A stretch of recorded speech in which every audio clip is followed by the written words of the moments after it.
అందుకే మీకు వినాయకుడిలో ఉన్న గొప్పతనం ఏమిటో తెలుసా అండి?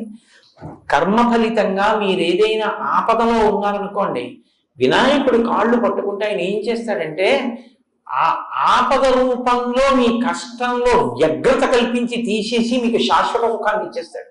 కాబట్టి గణపతి చాలా గొప్పగా అనుగ్రహిస్తాడు. మహానుభావుడు వినాయకుడు.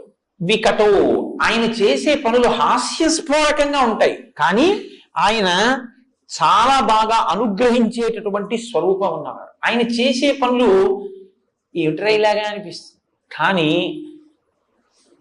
చాలా గమ్మత్తుగా ఉంటుంది ఆయన చేసేది. మేనమామ గారు శ్రీ మహావిష్ణువు ఒకసారి వినాయకుడి పుట్టినరోజు వచ్చి మేనమామని పిలిచారు. మేనమామ అత్తయ్య వెళ్ళారు, లక్ష్మీదేవి నారాయణ. ఏవో బహుమానాలు పట్టుకెళ్ళాడు మేనల్లుడికి.